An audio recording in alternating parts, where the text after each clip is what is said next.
considérée comme une maison de correction, nous venons écouter ton conseil, ta parole, parce que tu es le potier, nous sommes l'argile. Nous voulons être modélés, être façonnés, de sorte que nous puissions refléter ton image parfaite. Nous voulons, Seigneur, que tu puisses rester avec nous durant tout ce service, que ton esprit puisse se mouvoir dessus de là, au milieu de nous. Écarte-moi du chemin, et traite avec mon être tripartite, traite aussi avec tous tes enfants qui sont venus ce soir écouter ton conseil, que nous ne puissions pas quitter ce lieu tel que nous sommes venus, mais qu'il y ait quelque chose qui puisse se passer dans la vie de chacun de nous par la révélation de la parole. Accorde-nous ce privilège, Seigneur. Maintenant que nous allons lire ta parole, puisses-tu bénir cette lecture de la parole, donner le contexte et la compréhension claire pour la gloire de ton nom, au nom de Jésus-Christ. Amen. Nous allons ouvrir nos Bibles dans Matthieu chapitre 21. tokofungola Biblia na biso na buku ya Matayo mokapa tukumi bale na moko. Et nous allons lire à partir du premier verset jusqu'au verset Tokobanda kotanga ko banda na mulongo liboso kino na mulongo ya libwa.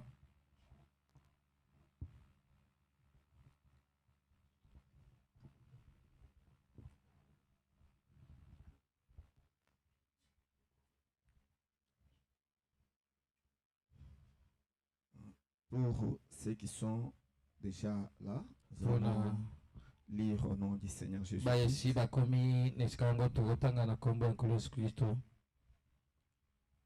Lorsqu'ils approchèrent de Jérusalem et qu'ils furent arrivés à Bethphagée, vers la montagne des Oliviers, Jésus envoya 2 disciples. Wana ba pusanaki na Yerusalem pe ba komaki na Bethphagée pene na ngomba ya bilai Yesu atindaki ba kolimi bale en leur disant: allez au village qui est devant vous, vous trouverez aussitôt une ânesse attachée et un anneau avec elle. Détachez-les et amenez-les-moi. Pe alobaki na bango bokende na mboka oyo ezali liboso na bino, wana bokokoma na mboka yango bokokuta mwana mpunda ya mwasi pe mwana mpunda mobali elongo na ye, bofungola bango po bomemelanga bango. Si quelqu'un vous dit quelque chose, vous répondrez: le Seigneur en a besoin, et à l'instant il les laissera aller. Pe soki moto moko atuni bino motuna bino boko yanola ye ete nkolo azali na bosenga na bango pe kaka na moko na kotika bango. Or cela arriva afin que s'accomplisse ce qui avait été annoncé par le prophète. Donc yango esalemaki po ete ekokisama oyo esila kosakolama na nzela na mosakoli. Dites à la fille de Sion: voici ton roi vient à toi, plein de douceur, et monté sur un âne, sur un anneau, le petit d'une ânesse. Pe loba na mwana mwasi na Sion atala nkombo na yo azali koya epai na yo oyo atonda na bopono pe abutwi likolo na mpunda, likolo na mwana mpunda oyo mobali pe ya mwasi. Et ce verset 5 ici, c'est la promesse qui a été donnée dans Zacharie chapitre 9 au verset 9. Molongo oyo ya mitano zali elaka wapi epesamaka na Zakari ya jomi na mine zala na moko tanga ya libwa. Et aussi dans Ésaïe 62 verset 11. Et pesama pe na buku Isaya mokapo tukumi bale na motoba zala na moko tanga jomi na moko.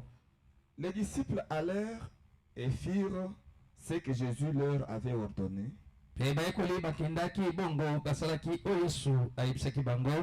Ils amenèrent l'ânesse et l'anneau, mirent sur eux leurs vêtements et le firent asseoir dessus. pe bamemaki mwana mpunda mwasi pe oyo mobali bongo batiaki likolo na bango bilamba pe bafandaki. Non, ils prirent Jésus. bazwaki Yesu batie likolo wana. Et la plupart des gens de la foule étendirent leurs vêtements sur le chemin. D'autres coupèrent des branches d'arbres et enjonchèrent la route. Pe mingi kati na ituluku na bato bango batandaki bilamba na bango na nzela, bongo basusu bakataki bitape ya banzete pe batondisaki yango na nzela. Ceux qui précédaient et ceux qui suivaient Jésus criaient: Hosanna au fils de David, béni soit celui qui vient au nom du Seigneur. Hosanna dans les cieux très haut. Bongo ba oyo bazaki liboso to ba oyo bazaki na nsima na Yesu babandaki nganga Hosanna na mwana na Davidi apambama, oyo azali koya na kombo ya nkolo, Hosanna kuna likolo pe oyo aleki likolo. Et puisse le Seigneur Jésus-Christ bénir la lecture de sa parole. Tikate nkolo biso Kristo apamba litangi eloba na ye. C'est un privilège que le Seigneur nous a accordé, ezali libaku malamu oyo nkolo asili kopesa biso que d'être de nouveau au tabernacle ya kozwamba lisusu na kati na mangombo, et pour quelques services en rapport avec cette semaine pascale. mpona mwa mayangani kokokanaka penza na oyo etali pasika. Et c'est une semaine très importante. Pamba te ezali poso moko ya motuya makasi. C'est pendant cette semaine que le Seigneur était livré ezali na kati na poso wapi nkolo na biso akabamaki et qu'il était tué pe bongo babomaki ye pour notre salut. mpona lobiko na biso.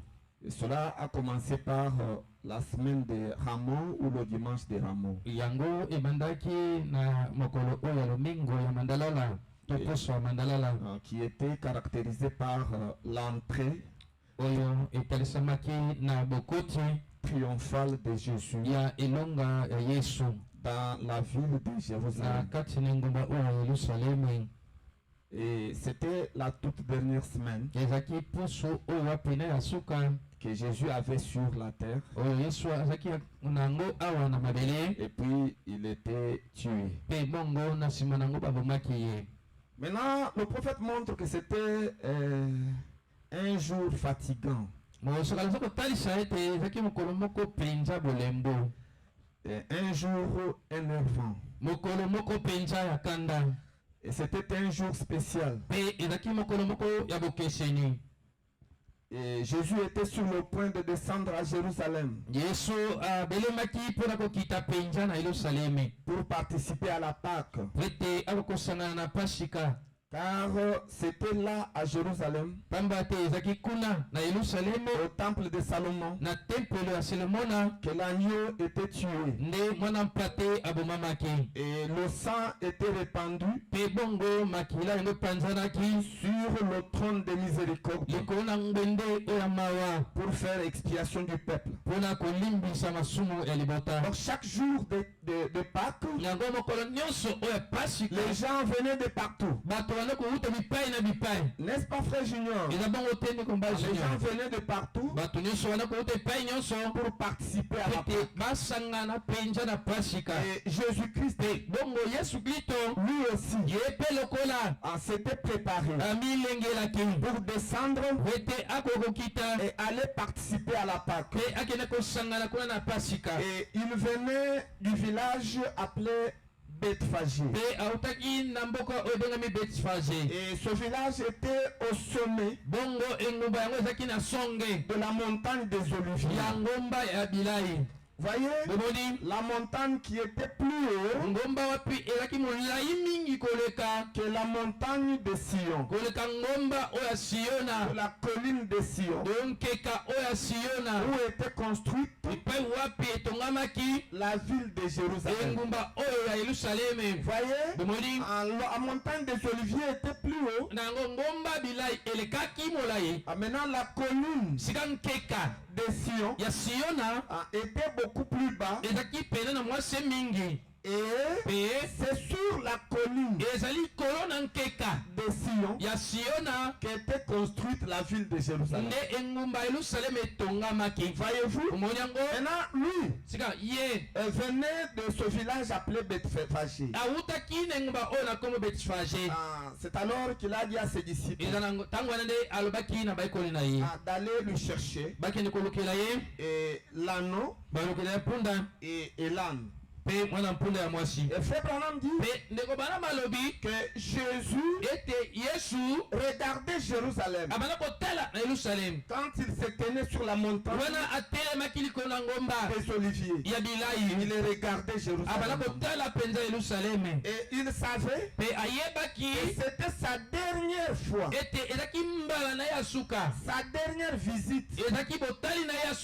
Il savait que le moment était venu où il allait être livré. Lui étant Dieu, il savait tout ce qui allait s'en suivre. Voyez-vous, il savait tout. Et tout le système religieux à l'époque là haïssait Jésus. Et toutes les églises haïssait Jésus. Et malgré que tout le monde religieux haïssait Jésus, il y avait un certain nombre de personnes prédestinées à rester avec lui, à entendre son message et à suivre Jésus. Parce que dans tous les âges, même si tout le monde rejette le message, mais néanmoins, Dieu ne manque pas de témoins. Dieu c'est toujours réservé une minorité de gens qui vont accepter le message et qui vont suivre le message. Voyez-vous, Dieu a toujours réservé ce voyez, ce groupe de gens qui aimaient Jésus et qui étaient des fanatiques de Jésus. Voyez-vous, ils étaient des fanatiques. Ils ont entendu des murmures, des rumeurs. Jésus allait descendre à Jérusalem le jour de Pâques. Ils ont entendu parler de Jésus avait des fanatiques dans toutes les villes. La meilleure façon de suivre votre messager, c'est d'être son fanatique. Un fanatique,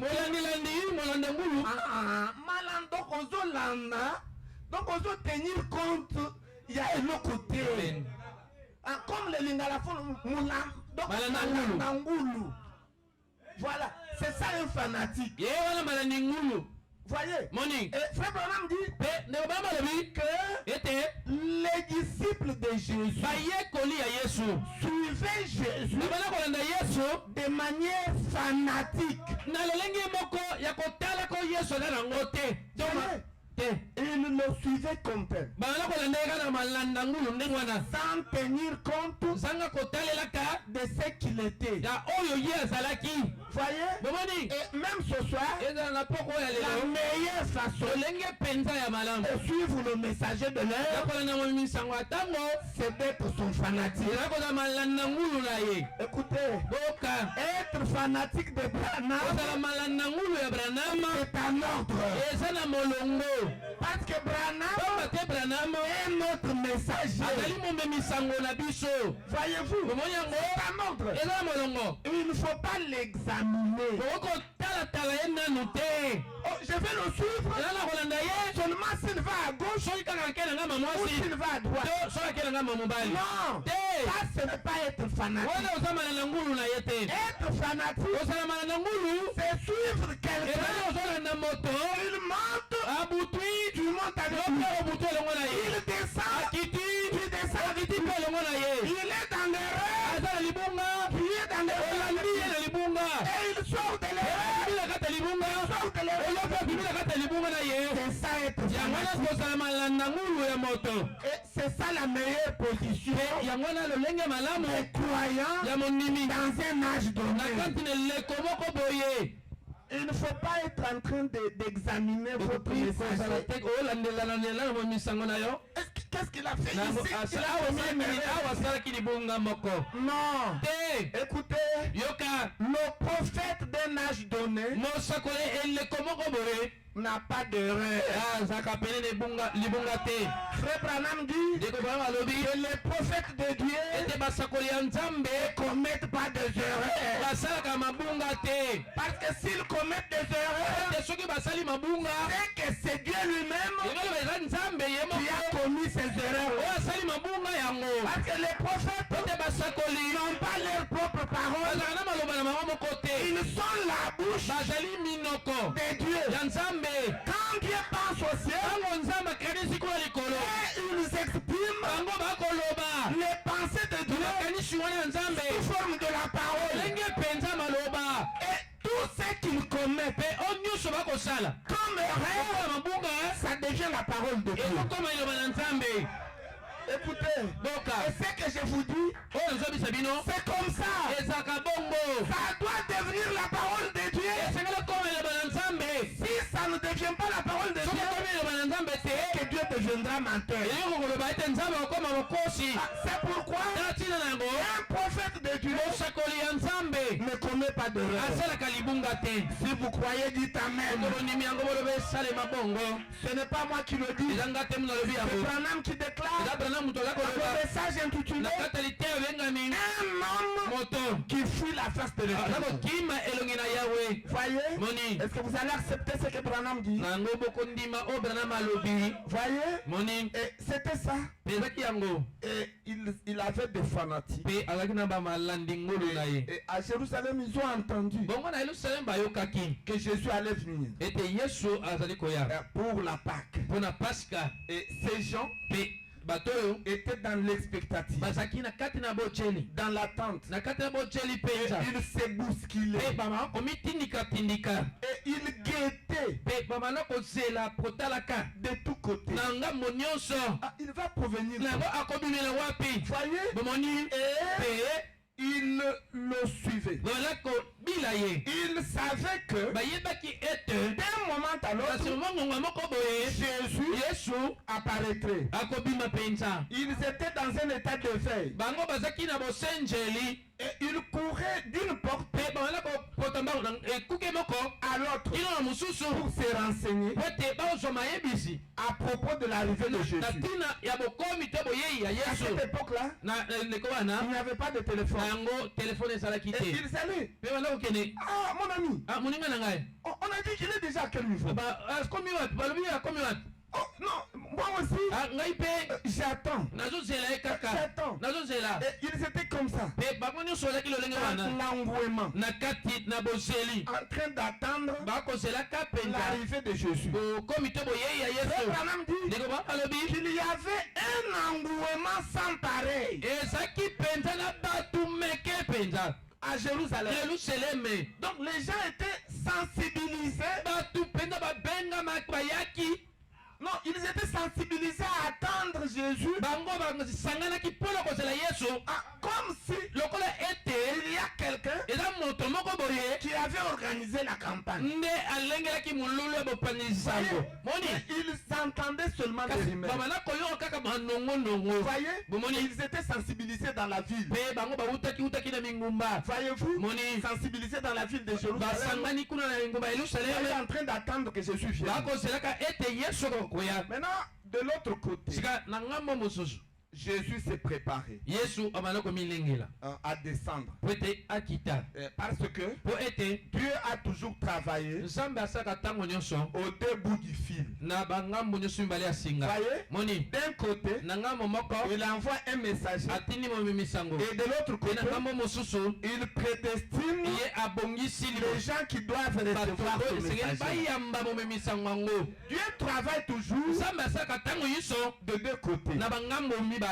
Quand vous êtes serviteur de Dieu, Soki osapela mosala et que Dieu vous envoie, ete nzambe atindi yo. une part Dieu travaille avec vous, Nangamo moko nzambe et akosala de yo. l'autre part, Pe nangamo mosusu. il va stimuler des gens Ye akotindika pena bato. pour soutenir Mpona kopesa le sibisi ministère que Dieu a na placé. lotomo oyo nzambe atikaki na yo. Dieu travaille toujours Nzambe asaka tango nyonso au début du fil. na bangambo nyonso mibale. Oh, si que vous croyez, dites Amen. Ye soko ndimi yango oyo ba esalema bongo. De l'autre côté, Jésus Na ngambo moko oyo Yesu était en train de se préparer à abana descendre à komilengela po Jérusalem. ete akita na Yerusalemu. Pour ça, Mpona yango il a demandé à ses disciples d'aller chercher asengaki na baekoli bakende kolukela ye un anneau. wana mpunda. Et c'était le petit d'une ânesse. Mpe ezalaki mwana mpunda ya C'est ce mwasi. qui a été fait. Yango nde esalemaki. Et les disciples Bongo baekoli lui ont apporté cet anneau. bayaki na mwana mpunda ya mwasi. Et Branham dit Mpe Branham alobi que l'anneau était de couleur blanche. ete mpunda yango azalaki na langi ya pembe. Bon, ça ne se trouve pas dans la Bible. Wana ekomama na Biblia te. La Bible n'a pas précisé la Biblia couleur epena sikisiki pena langi te de l'anneau. ya mwana mpunda yango. Maintenant, Branham dit Sika Branham que alobi l'anneau ete mwana mpunda yango était de couleur azalaki blanche. ya langi oyo ya Si pembe. quelqu'un croit ça, qu'il dise Amen. Eza na moto andimi yango aloba esalema bongo. Voyez, Bomoni il était de couleur blanche. azalaki ya langi ya pembe. Voyez-vous, Bomoni et pe c'est ce qui lui a été apporté. yango nde bamemelaki ye. Et puis Jésus est monté Pe ici. Yesu abutwaki likolo na ye. Et soudain, Na poasa maintenant ceux qui étaient en attente sika baoyo babandaki kozela. sur la colline de Sion, Oyo bandaki kozela kuna likolo na nkeka ya Siona dans la ville de na Jérusalem, engumba ya Yerusaleme. maintenant ils ont vu Sika oyo bamonaki à partir du sommet na uta na songe ya ngomba de la montagne des Oliviers, na songe ya ngomba ya Bilai. ils ont vu Bamonaki un petit âne bamonaki mwana mpunda moko ya de moke couleur ya blanche langi ya pembe qui venait oyo bandaki koya et qui descendait la colline. mpe oyo bandaki kokita pena na nkeka. Maintenant, il était accompagné Sika atambolaki d'un groupe de gens letulu kuna bato qui criaient oyo wapena konganga de manière fanatique. na lolenge moko ya balandi ngulu. Et puis ils arrachaient Mpe bandaki kopikola mpenza des rameaux mamandalala et ils coupaient des feuillages bandaki kokata mpe balokasa et ils jetaient ça sur la route bandaki kobwaka yango pena na nzela et ils prenaient leurs vêtements yango bandaki kozwa bilamba na bango et jetaient ça sur la bandaki route kotanda yango na nzela pour que l'âne po ete mpunda wana puisse marcher ye dessus. atambola likolo maputa mpe Et makasa Jésus mpe yesu puisse marcher dessus. atambola mpe likolo na yango Parce qu'ils po honoraient ete bandaki komiemia l'entrée bokoti triomphale de ya Jésus elonga ya yesu dans la ville na kati na engumba de ya Jérusalem. yerusaleme. Et ces gens Mpe bato oyo étaient en train de crier bamanaki konganga Hosanna osana au fils de na David. mwana ya dawido. Béni soit celui qui vient apamama moto azali koya au nom du na Seigneur. nkombo ya nkolo. Et il criait comme Mpe ça. bandaki konganga lolenge Il criait wana comme ça en descendant bandaki konganga lolenge na kokitaka avec Jésus. elongo na yesu. Jésus qui était monté yesu wapi abutwaki sur likolo un anneau, ya mwana mpunda le petit d'une ânesse. mwana mpunda ya mwasi. Et comme il faisait leur entrée Mpe lokola banda kokota à Jérusalem, na yerusalema son mouvement koningana wana qu'ils avaient oyo bazalaki na yango a embrasé toute la ville. yango ekumbaki engumba mobimba. La ville qui était déjà sous engouement engumba oyo ezalaki bato si batondaki meke a été embrasée yango ememamaki par mpenza son mouvement. na koningana wana. Voyez, et bomoni cela a provoqué mpe yango ebendaki une grande ébullition, yango ebendaki koningana mpe na un makasi grand bruit, eza makelele mpe na makasi une grande effervescence. ezalaka koningana mpe na makasi. Voyez-vous, bomoni et il y avait mpe ezalaki des groupes de gens na masanga ya bato qui faisaient du bruit. oyo banda kotia makelele. Et Frère Branham explique ndeko bala malimboli yango qu'il y avait deux groupes, ezalaki na masanga ya bato mibale des gens qui faisaient du bruit. ya bato oyo banda kotia makelele. Il disait, D'un côté, il y avait les aigles, c'est-à-dire les fanatiques de Jésus. Oui, ce n'est pas moi, c'est Branham qui dit. Qu'il y avait à Jérusalem deux groupes de gens. Et les deux groupes étaient subdivisés comme ceci. Le plus grand groupe, c'était 80% de gens. Et l'autre groupe, c'était 20%. Maintenant, Frère Branham dit le groupe des aigles, c'était 20%. Et l'autre groupe de vautours, Branham dit c'était 80%. Maintenant, tous les deux groupes, que ce soit les aigles, que ce soit les vautours, ils faisaient du bruit. Et le bruit avait embrasé toute la ville. Maintenant, tout dépend de ce que les gens faisaient sortir de leur bouche. Puisque ce que les vautours disaient et ce que les aigles disaient, ce n'était pas la même chose. Les aigles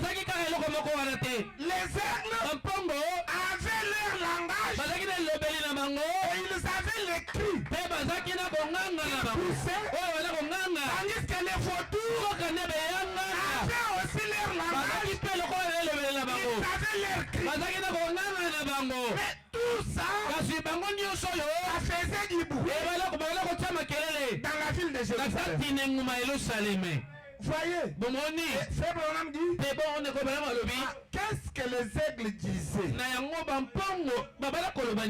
Il dit que les aigles, c'est-à-dire les fanatiques de Jésus, est arraché des rameaux et il plantait ça le long de la route. Et il mettait d'autres sur la route. Il mettait les branches d'arbres. Il mettait le long de la route. Il mettait d'autres sur la route. Il prenait l'herbe et il jetait ça sur la route pour que l'anneau Jésus puisse passer là-bas. Voyez, en faisant ça, il criait Hosanna, béni soit le fils de David, béni soit celui qui fait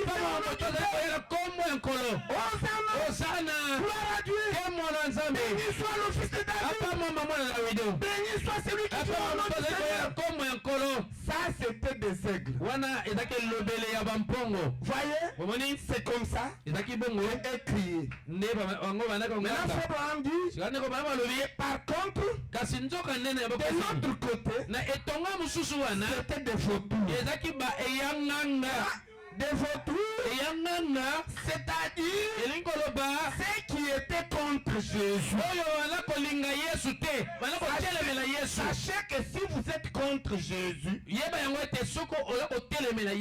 vous êtes un vautour. Et aujourd'hui, être contre Jésus, c'est être contre le messager que Jésus a envoyé. Tout celui qui est contre Branham, il est contre Jésus. C'est un vautour. C'est un vautour. Maintenant, qu'est-ce que les vautours disaient? Ils étaient curieux de découvrir ce qui s'est passé. Mais ces gens font du bruit comme ça. Ils ont placé des rameaux. Jette les habits par terre.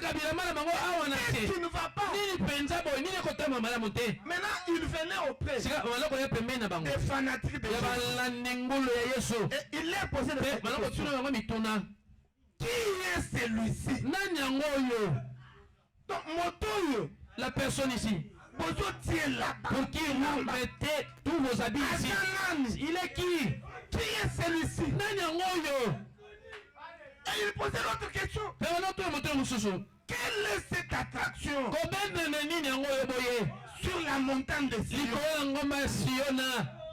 Et d'autres venaient. Mamusu ala koya. Qui dites-vous que c'est? Bozoloba eza nani? C'est quoi ça? Eza nini oyo?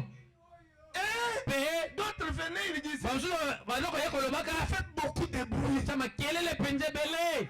Taisez-vous. Kanga minoko na bino. Vos bruits Makelele na bino. vous énervent. Eza kopesa biso kanda. Et tout ça, Pe nyonso oyo. ça ne faisait qu'augmenter le bruit. Ebala komatisa kaka makelele. Et c'est Dieu Peza nzambe. qui avait fait ça à dessein. Asalaki yango na mtina. Pourquoi? Mpona nini yango? Parce que là où il y a Jésus, Pamba te epai Yesu azali. il y a du bruit. Makelele mpe ezalaka kuna. Parce que Jésus Po ete Yesu est la vie. aza bomoi. Là où il y a Jésus, Mpe Yesu azali. il y a du bruit. Nango makelele mpe ezalaka wana. Voyez? Momoni. C'est pourquoi une bonne église, Yaka tina eglise oyo ya il malamu. faut qu'il y ait du bruit. Esengeli makelele ezalaka. Et ce sont vos bruits Eza makelele na bino. qui nous font presser. Oyo eza kosala te toteya. Vos bruits montrent Makelele na bino que vous kotalisa. avez la vie en vous. Ete bozala mwa boikati na bino. L'église n'est pas une morgue Eglise eza ndako ya bibembe te. où vous serez en train de suivre la parole Oyo bana kolanda liloba. comme un formaliste Lokola esika mwa malili. avec une main à la joue. Boko na litama. L'église, Eglise c'est une maternité. ezali bipai bana babotomelaka. Quand nous prêchons comme ça,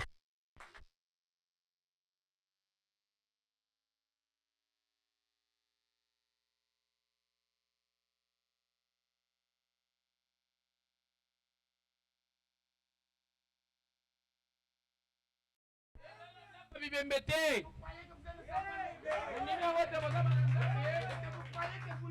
Mondimi ete bozobotana. Momoni. ah, que Dieu vous bénisse. Tika ete nzambe apambola bino. Voyez? Momoni. Donc il y avait beaucoup de bruit. Nango makelele ezaki pene mingi. Les bruits dans une église, Makelele na kati na etonga. c'est un ordre. Eza na molongo. Ah, vous qui nous condamnez, Bino oyo bokokweyisa biso. qui dites vous là-bas quand vous prêchez, il y a beaucoup de bruit. Bokolobaka ete bino ntango boteya kono makelele ezalaka mingi. Les bruits n'ont pas commencé aujourd'hui. Makelele yango ebandi lelo te. C'est lui qui a commencé avec les bruits. Moto abandaka na makelele. C'est le Seigneur Jésus-Christ. Eza lui-même. nkolo yesu kristu ye moko.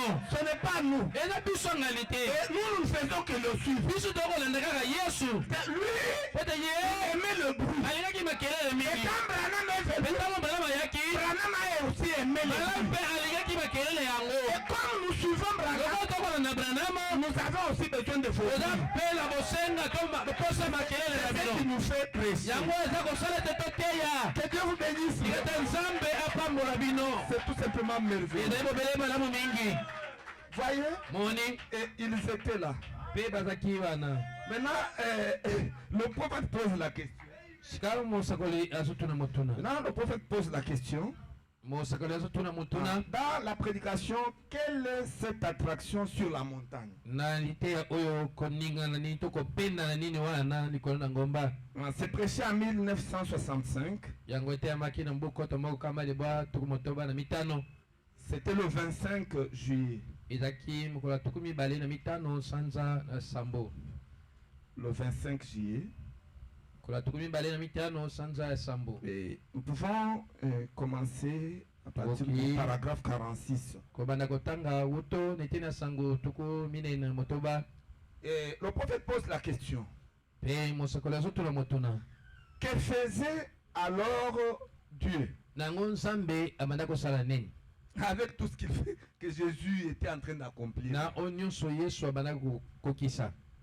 Que faisait alors Dieu? Nango nzambe amanda kosala nini? Quelle est cette attraction Kobenda na nini yango wana? là-haut, Kuna likolo. sur la montagne? Likolo na nkeka to likolo na ngomba. Et le prophète répond, Pe mosakoli apesi yano. c'est Dieu Eza nzambe. faisant l'histoire. Kosala kokisaka lisolo. Et Dieu Pe nzambe accomplissant kokisaka la promesse. lisakweli. quelle promesse? Lisakweli nini yango wana? Zacharie 9:9. Yakalia libwa, nzela kotanga libwa. Voyez? Bomoni. Et le prophète continue lui dit, Et moi sakola posa ni bosongo na lobi. Cela cause toujours une attraction. Yango ezako benda tango nyonso koningana. Et cela suscite tous les critiques. Yango eko telimisa matongi ya ndenge na ndenge.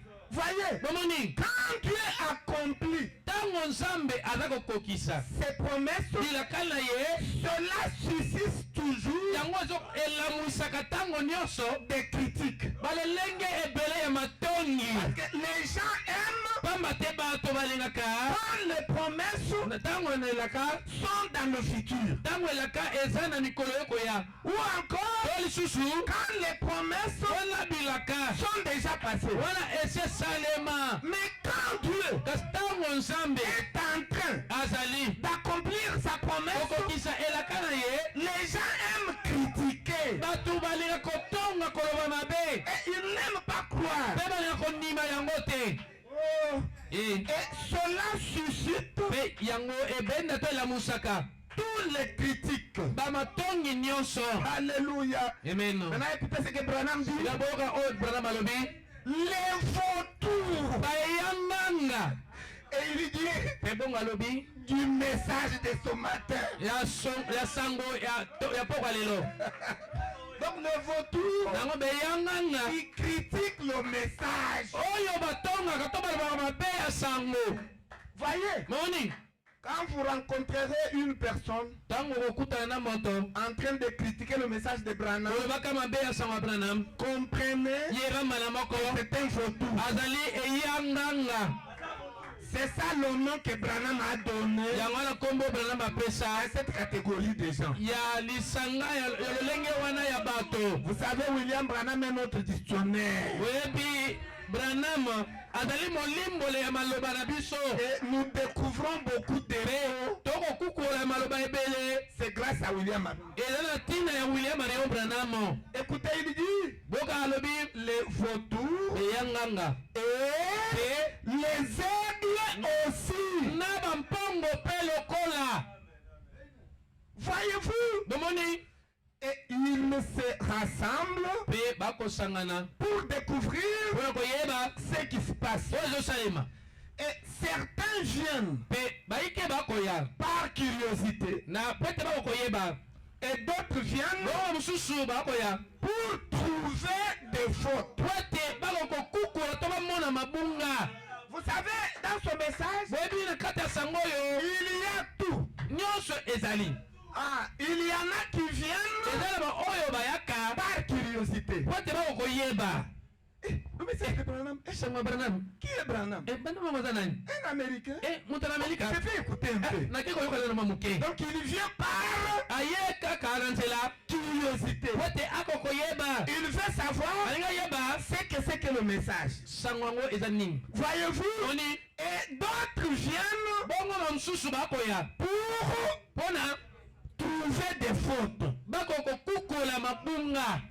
Et ils sont là nombreux. Baza wana pebele. Vous pensez que c'est un frère qui écoute la parole? Melo kati ata ndeko kaka zoi aye pota yoka Non, liloba. mais son problème, Kasi mama alikamona ye. c'est de chercher les fautes To oya kani eza koluka luka que mabunga. Branham a commis O Branham asala. en prêchant la parole. Nakoteyaka liloba. Le frère Branham dit Pende ko Branham que alobi. une pareille personne, Moto lolenge wana. il va sortir Ya kobima. avec son carnet Na karne na ye. rempli de fautes. Oyo etona na mabunga. Parce que Dieu Pamba te nzambe. vous donne Aza kopesa ce yo. que vous venez chercher. Oyo oye koluka. Vous venez chercher les fautes, Oye koluka mabunga. il va vous les donner. Akopesa yo yango. Vous rentrerez avec vos fautes. Okozonga na mabunga yango meke. Voyez? Moni. Et d'autres Pe basusu. viennent pour critiquer. Ayaka pona koloba mabe. Et quand vous venez aussi pour critiquer, Tango ye pe pona koloba mabe. vous aurez beaucoup de choses à critiquer. Okoza pena makambo ebele okotinda yo oloba mabe. Dans le message, Na kana sango. entrez dans le message pour critiquer. Okoti awa na sango poto olobaka mabe. Otongaka. Vous allez avoir beaucoup de choses. Okokutana na makambo ebele. Okomona yango. Vous trouverez Po ete okomona que dans le message, nous ne mettons pas le vernis sur les ongles. Et vous allez prendre la Bible. Montrez-nous dans la Bible ici, là où Dieu a interdit de mettre ou le vernis sur les ongles. Écoutez, nous n'avons aucune écriture dans la Bible que nous allons vous donner. Mais nous n'avons qu'une seule référence. C'est Branham. Nous vous dirons que c'est Branham qui a dit ça. Voyez, c'est comme ça. C'est pourquoi quand vous venez, ce n'est pas pour critiquer. Maintenant, il continue, il dit, il y a des gens de toutes sortes qui se rassemblent.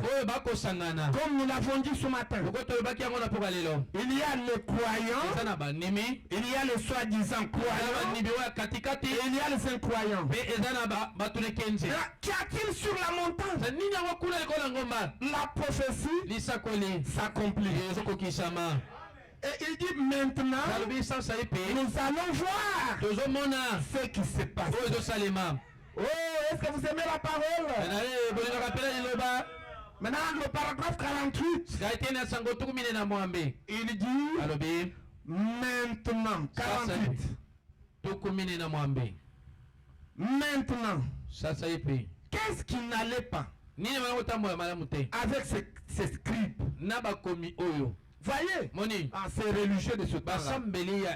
Les scribes. Qu'est-ce qui n'allait pas? Qu'est-ce qui n'allait pas avec ces sacrificateurs? Qu'est-ce qui n'allait pas avec les religieux? Puisque ce sont eux interdisaient aux gens. Vous faites beaucoup de taisez-vous. Et il posait des questions. Qui dites-vous que c'est? Quelle est cette attraction dans la ville? Taisez-vous. Ce sont les religieux. En réalité, ce sont les religieux qui devraient recevoir Jésus. Mais pourtant, tout le système religieux de cette époque-là avait rejeté Jésus.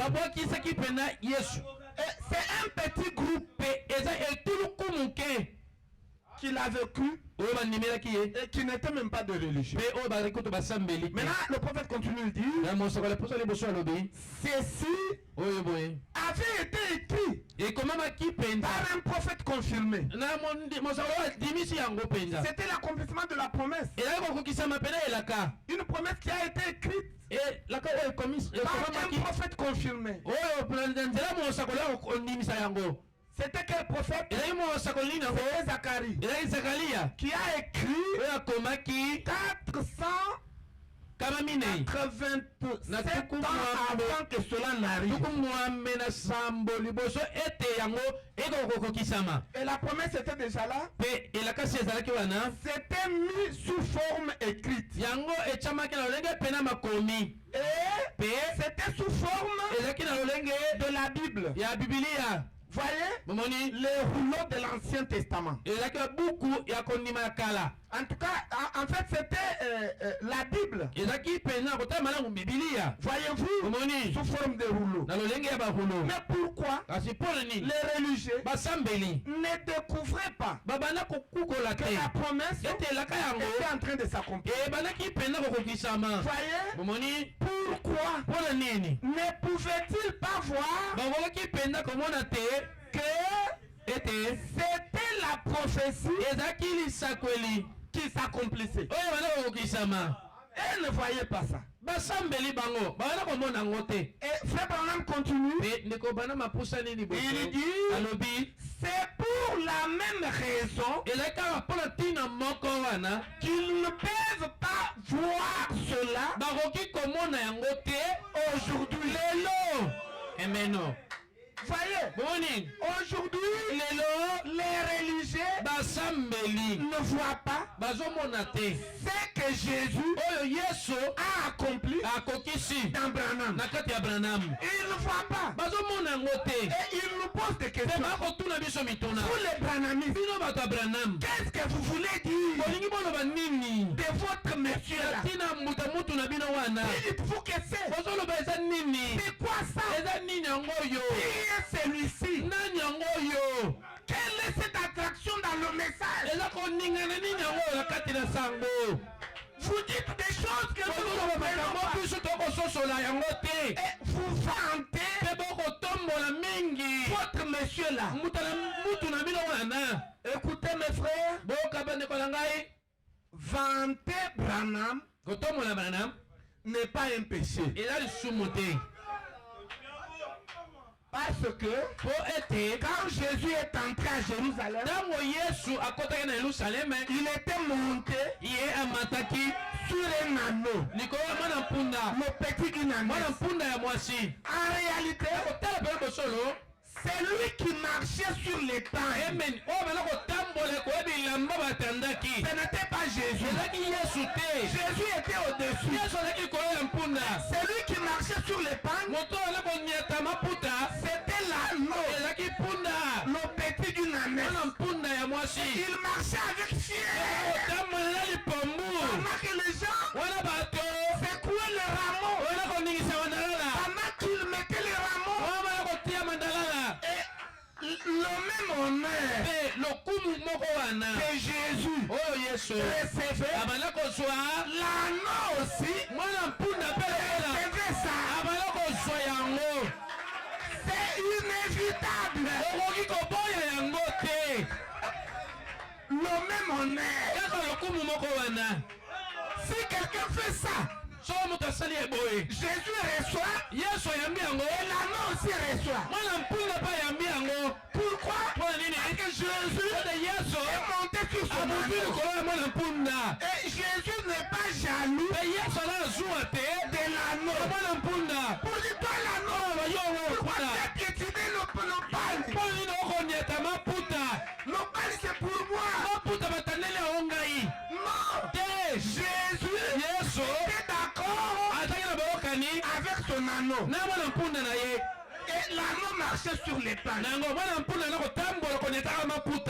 C'est ce qui fait que nous vantons notre prophète. Et c'est un ordre. Nous ne le vantons pas pour l'adorer. Non, nous l'apprécions. Voyez, et nous avons la révélation que Jésus-Christ c'était une personne à part. Et l'anneau, c'est une personne à part. L'anneau est le porteur de Jésus. Et nous les aimons tous deux. Tous deux. Et celui qui est monté. Et celui qui est porteur. Tous deux. Nous les aimons. Est-ce que vous les aimez tous deux? Il faut aimer Jésus et aimer aussi Branham. Amen. Écoutez, c'est une très bonne nouvelle d'aimer frère Branham. Amen. Un jour alors qu'il était là sous l'onction, Dieu a apprécié frère Branham. Et l'ange est descendu. Et il lui a dit, Branham, tout ce que tu vas aimer. Il dit tout. Il n'a pas dit certaines personnes. Tout ce que tu vas aimer. Et l'ange ne s'est pas arrêté. Et il a dit encore, tout ce qu'ils vont t'aimer. Tous ceux qui vont t'aimer, moi, je te le donne. Donc aimer Branham, c'est un ordre. Et c'est bien. C'est un bénéfice. En l'aimant, ce n'est pas pour l'adorer. Non. Mais il faut l'aimer. Et quand vous l'aimez, la Bible dit que l'amour couvre la multitude de péchés. Et tout le coup, si vous aimez Branham, vous ne verrez aucune erreur dans Branham. Parce que vous l'aimez. Tout ce qu'il fait, c'est un ordre. Et c'est bon. Aussi vous croyez du Amen. C'est tout simplement même. Maintenant, c'est ce que le prophète dit. Donc, ces gens-là n'ont pas compris. Et il dit, c'est pour la même raison qu'ils ne peuvent pas voir cela aujourd'hui. Et il dit, ils ont pris la parole de Dieu et l'ont rendue sans effet pour les gens. En enseignant comme doctrine les traditions humaines. Écoutez, si vous êtes prédicateur, prêchez le message de Branham.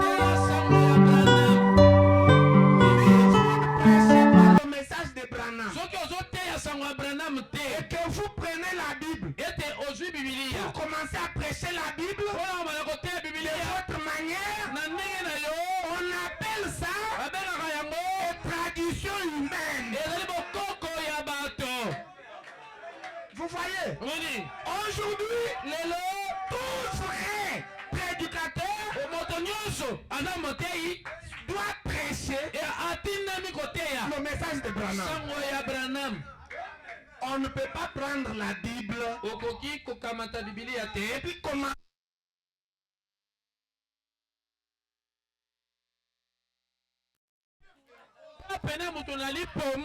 quel courage de prendre la Bible et commencer à l'expliquer vous-même. Et il y a beaucoup d'églises. Vous, église de réveil, qui nous suivez, par quelle autorité avez-vous pris la Bible pour l'expliquer? La révélation vient de Dieu à ses prophètes.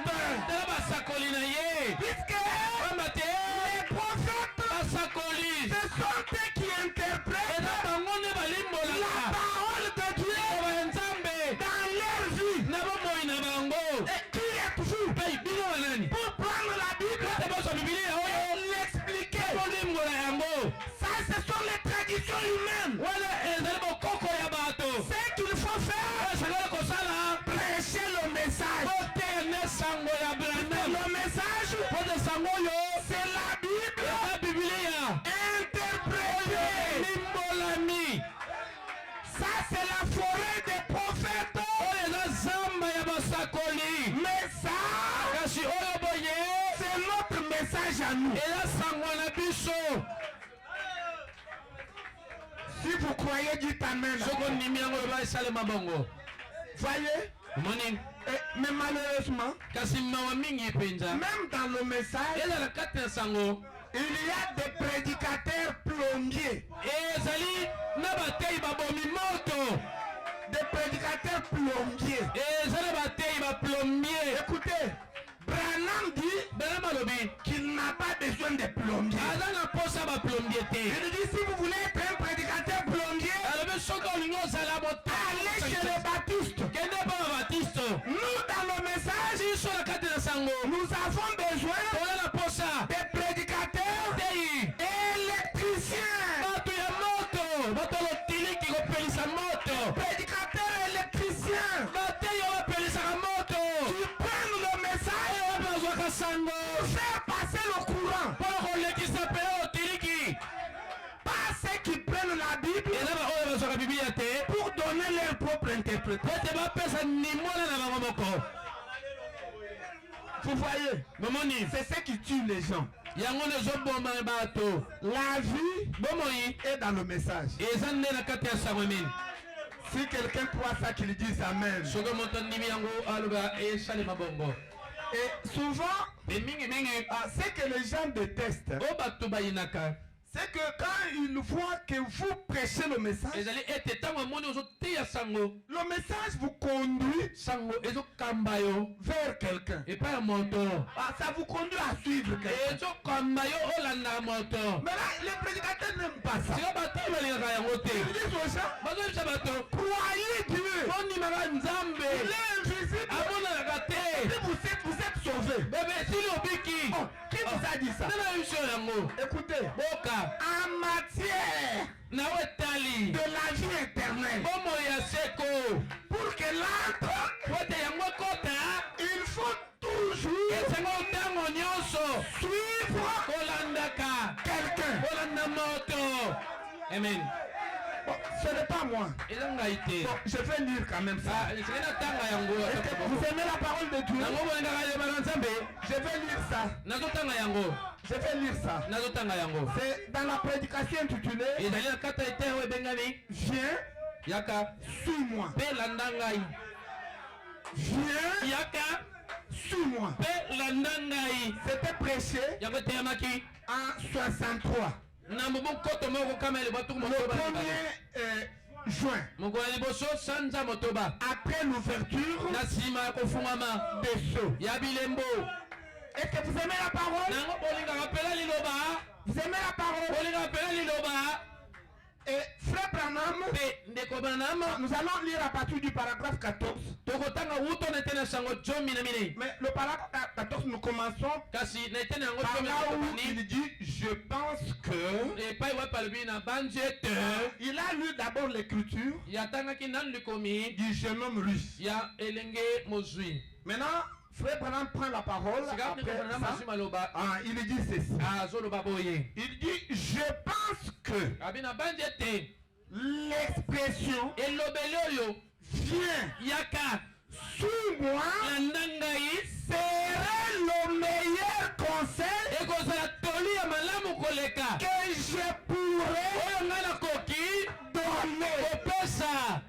Et il continue. Si je parlais à 10 000 enfants, ou si je parlais juste à ceux à qui je parle, c'est un ordre. Et c'est l'occasion la plus glorieuse.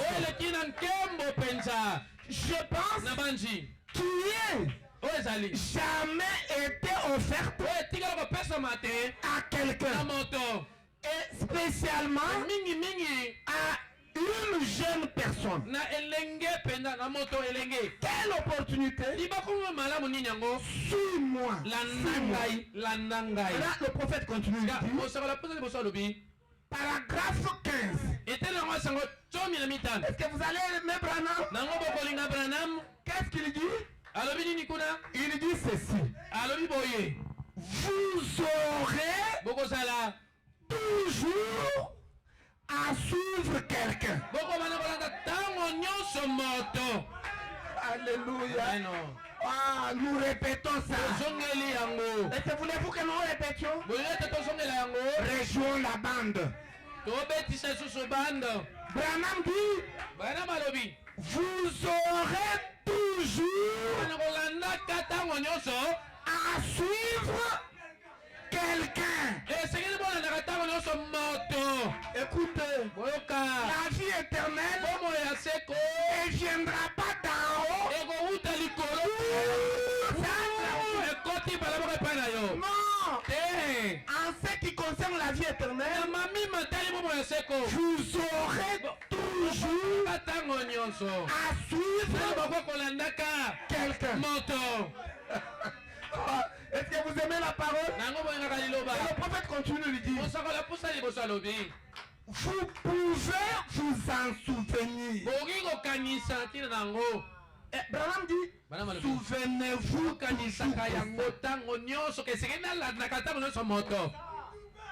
vous pouvez vous en souvenir. Vous aurez toujours à suivre quelqu'un. Voyez, maintenant il continue avec le conseil. Maintenant c'est là où il alerte. Et quand vous suivez, ne suivez pas comme un aveugle. Parce que si vous suivez un aveugle, et lui, et vous, allez tomber en enfer. Le prophète donne le conseil. La façon dont vous suivez cette personne, soyez sûr de celui que cette personne est en train de suivre.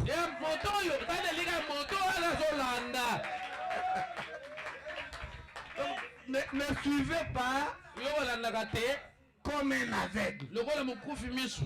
Non, il faut vérifier si la personne que vous suivez est en train de suivre le Seigneur.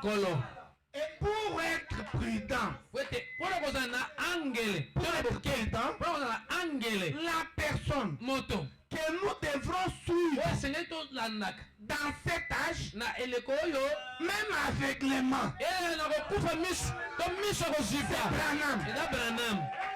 c'est Branham. Avec lui, suivez-le de manière fanatique. C'est exactement ce terme-là. Voyez, avec Branham, suivez-le de manière fanatique. Mais avec vos pasteurs, examinez-les. Écoutez, un pasteur plombier qui ne suit pas Branham, ne le suivez pas non plus. Il va vous tuer. Pour suivre un pasteur, soyez sûr que ce pasteur-là est en train de suivre Branham. Parce que Branham est en train de suivre Jésus dans sa parole. Ce n'est pas moi. N'est-ce pas, nous avons lu le dimanche. Frère Branham dit, il dit, suivez-moi. Il dit, ceux qui désirent recevoir la divinité dans leur cœur devront suivre le messager, tout comme le messager est en train de suivre Christ dans sa parole. Et ça vous garantit. Ça vous garantit. Suivez Branham de manière fanatique. Et suivez le pasteur aussi longtemps que le pasteur est derrière Branham. Mais un pasteur qui a son chemin à lui, ne le suivez pas. Si vous croyez, dites Amen. Vous voyez? Vous voyez? Ah, c'est ce qu'il dit. Et nous continuons la lecture là. Nous continuons. Il dit, et c'est ça. Il dit, voyez-vous. Paul a dit une fois, soyez mes imitateurs. Comme je le suis de Christ. Et Branham dit, en d'autres termes, que nous puissions vraiment comprendre. Paul alinga loba nini penza? Quand il dit soyez Tango ya lobi bozala mes imitateurs, mekoli na ngai. comme Pela moko je le suis. ngai naza momekoli ya Kristo. En d'autres termes, Na lolenge mosusu akoloba suivez-moi bolandaka ngai juste obele kaka comme ndenge je suis kozolanda Kristo. Vous voyez? Mamoni Et nous remplaçons pe tokotia Christ par sa palais. eloko na sika na yango. Aujourd'hui, Lelo si vous suivez Paul, tokola di Polo vous n'irez nulle part. okelesika moko te. Si vous suivez Wesley, Olandi Wesley vous ne serez pas sauvés. okobika te. Vous suivez Luther, Olandi Luther vous ne serez pas sauvés. yo okobika te. Aujourd'hui, Lelo la personne moto à suivre, osenge kolanda c'est Branham. eza Branham. Vous le suivez Olandi ye parce que lui bote ye est en train de suivre le Seigneur Jésus Polo Yesu Kristo dans sa na parole. kati ya liloba na ye. Et d'ailleurs, Kutu c'est lui qui connaît Jésus. ye nde ayebi Yesu. Vous Mais et moi, yo na ngai nous ne le connaissons pas. oyebi ye te. Qui d'entre vous ici a déjà Nani vu kati Jésus? na bino asi amona Yesu? Nani. Ki Même quand vous l'attendez au courrier, eza ntango olobaka ye viendra. Qui le connaît? Qui connaît sa figure? tu vas embrasser Yo koyamba une image comme celle-là. elilingi abandonné. Branham dit, Branham alobi quand il viendra, ntango koya il ne viendra pas comme ça. akoya nelongi boye te. Non, Te il ne viendra pas comme ça. akoya pena boye Et te. Branham dit, Branham alobi s'il vient comme ça, soki aye nelongi à oyo commencer par moi-même, akomana na ngai moko je ne Branham vais pas le croire. akondimela ye Il te. dit non, Abi te non, te fe te. parce que quand Jésus est revenu, Ntango Yesu azoya il va changer de forme. esengela bongo elongi. Et l'unique personne Moto oyo moko qui connaît Jésus, oyo ayebi Yesu c'est Branham. eza Branham. Et il va nous présenter à lui Akolakisa biso akolakisa biso epasi comme les trophées lokola bampifo de son ya ministère. kombo na ye. Écoutez, Oyoka c'est comme ça que les choses vont se faire. eza lolinga nde makambo ekosalema. Les saints ont dit à frère Branham, basanto balobaki ye na ndeko quand Branham Branham cherchait Jésus ntango Branham andoluka Yesu dans la 6e dimension, kuna na mosanda il motoba dit, je vous ai vu. abi namoni bino. Alléluia. Vous savez, le ciel est compartimenté. boyebi lola eza biteni biteni ye nazomeka mosambeli. Branham se retrouve dans la 6e dimension. Branham mimoni na mosanda ya motoba Et il entre là-bas. mpe akoti kuna Il n'a pas vu le croyant de Paul. amonaki bandimi ya Polo te. Et Non il n'a vu que ye amonaki bobele kaka ses croyants. bandimi na ye. Au ciel, il y a de l'ordre. na lola molongo ezalaka. Écoutez, Moni. ne pensez pas qu'au ciel, bokanisa te kuna na lola vous irez là où se trouve Abraham. okende mpo ya balama kozala. Non, vous irez chercher quoi? okelokoluka nini kuna Écoutez, boka Abraham abalama n'a rien à voir avec vous. aza na eloko moko te na yo. On va vous chasser. okobengana yo kuna. Bon, moi je voudrais être seulement à côté olangi nazaka pembeni ya balama. Monsieur, muta mutu allez, vous devez chassele d'ici. au ciel, na lola il y a de l'ordre. molongo nde ezalaka kuna. Quand vous entrez, ntango okoti on va vous dire, vous venez d'où? asoutu Un homme de nation. moto na bikolo. Oh, ici, le ciel est compartimenté. lola ekabana na biteni Tu es biteni. de quel âge? yo oza moto eleko Et nini yango. avec fier, na lipomo vous nyonso direz Jésus, olobi nazali c'est l'âge de Branham. moto eleko ya Branham. Alors c'est de Branham, na yo baoyo Branham faut vous prendre. baoyo Branham akozwa Et yo vous entrez, mpe okoti et vous embrassez bayambi yo votre précieux andeko frère. na biso motuya. C'est comme ça. eza bongo Okokuta batu ya Paul te.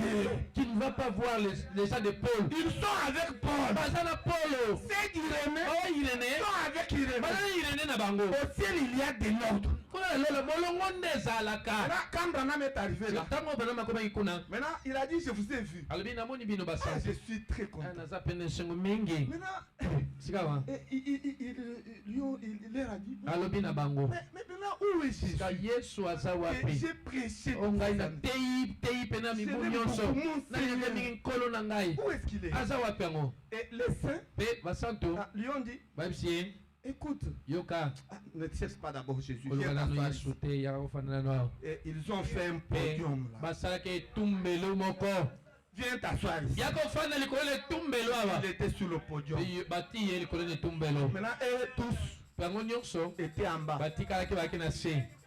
Oh. Oh. Et ils disaient, notre précieux Mpe frère, balaba ndeko na biso motuya ndeko na biso motuya Si Soko. tu n'étais pas venu, Oyakate. nous ne serions pas Kozala awa te na lola awa. Si Branham Soki Branham n'était pas venu, ayakate. nous n'allions pas entrer au ciel. Tokokota na lola te. Écoutez, Oyoka yango. nous entrons au ciel Tokokota na lola. grâce au message Tina ya sango. de Branham. Ya Branham. C'est ça qui nous fait entrer. Yango yokotisa biso na lola. Vous voyez? Bomoni. Et ils lui ont dit, Pe bayebisaki ye. si tu n'étais pas Soki venu, Branham oyakate. Biso. nous ne serions pas au ciel. Tozokozala pena wana lola te. Nous serions en enfer. Tozokozala lifelo. Nous sommes ici Tozawa à cause de ton message. na tina sango na yo. Assieds-toi ici. Fanda na nao. Oh, mais pourquoi Kasi pona je nini? suis votre frère, non? Na ndeko na bino Là, nous sommes les mêmes. tozaka bandeko ndenge moko. Ils lui ont dit non. Bayebisi te. Nous ne sommes pas les mêmes. Toza ndenge moko te. Toi, Yo tu étais né obotama pour être chef. eti ozala mokonzi. Ah, c'est pourquoi tu dois être. Tati na sengeli ozala likolo na biso. Écoutez, Boka William Branham, William que Branham vous le vouliez ou non, olinga yango to te. il est notre chef. Aza mokonzi na biso. Il est notre chef. Aza mokonzi na biso. Il est notre chef. Aza mokonzi na biso. Il est le roi télé. Azali le roi télé. Vous connaissez le roi Lobi télé? le roi télé. Donc l'oiseau Nango ndeke en chef. oyo aza mokonzi.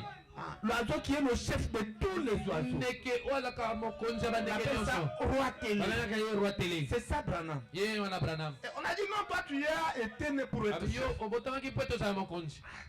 Il s'est assis là, il a dit, ah, Afandi wana bien, bika. regarde, c'est bien.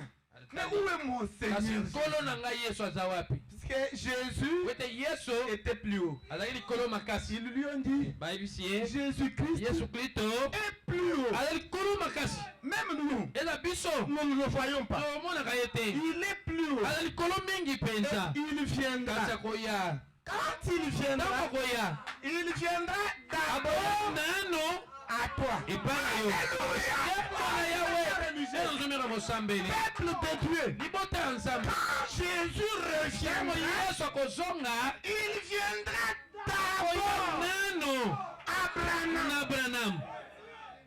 Et les saints lui ont dit, mpe basantu balobaki na ye maintenant toi, sika yo tu vas nous prendre okozwa biso et tu vas nous présenter okolakisa biso à Jésus na yesu comme les trophées lokola bampifo de ton ministère. bana ya lotomo na yo. Écoutez mes frères, oyoka bandeko na ngai Branham Branham aza moninga na bino il te. n'est pas votre ego, Aza moninga na bino te. il n'est pas votre semblable.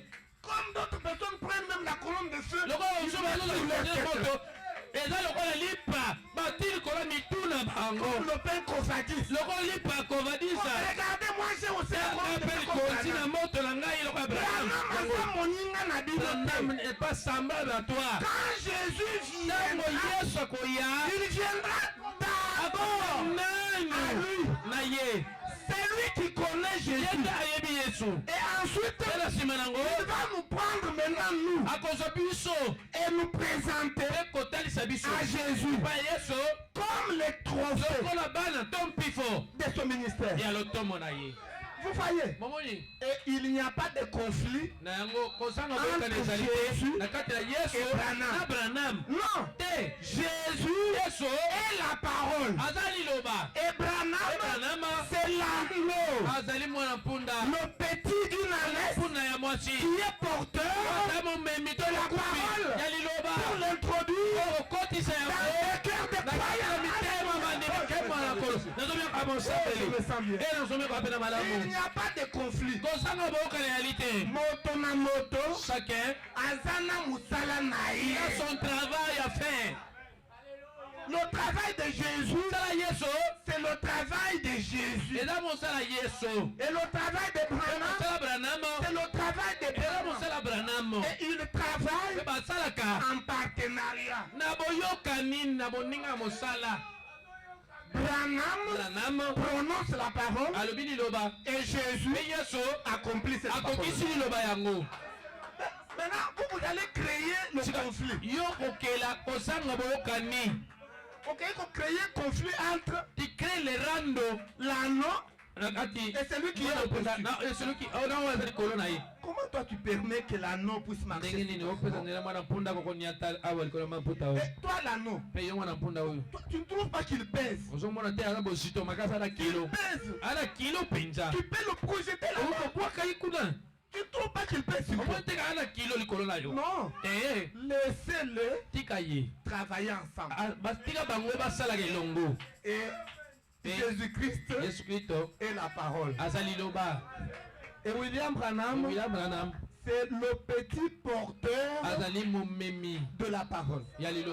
Et nous sommes la Nouvelle Jérusalem. Et la parole est destinée à nous. Et quand nous recevons Branham, nous le suivons. La même parole qui est dans Branham entre en nous. Et nous devenons les filles de Sion.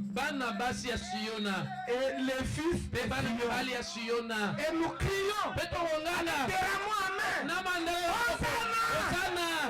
Hosanna. Béni soit celui qui vient au nom du Seigneur. Hosanna. Béni soit le fils de David. Il est monté sur un anneau. Le petit dynamique. C'est Jésus-Christ lui-même. Monté sur son serviteur. Le porteur de la parole. Distinguez-les. La parole qui est dessus et le porteur de la parole. Et nous qui allons recevoir cette parole. Est-ce que vous aimez la parole de Dieu? Aimez le message. En tout cas, que Dieu vous bénisse. Que Dieu vous bénisse beaucoup.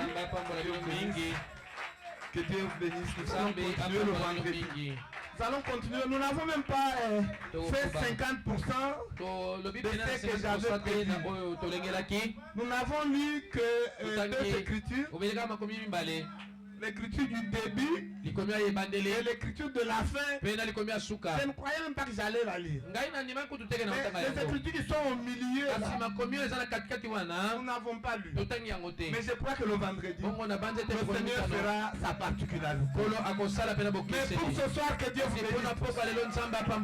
bénisse. Que Dieu vous bénisse. Que Dieu vous bénisse. Nous allons nous tenir debout. Et nous allons chanter un peu la chanson Nous marchons vers Sion. Vous voulez que nous puissions chanter ça? Parce que la montagne de Sion, c'est là où la Jérusalem, la montagne de Sion, nous sommes les fils et les filles de Sion.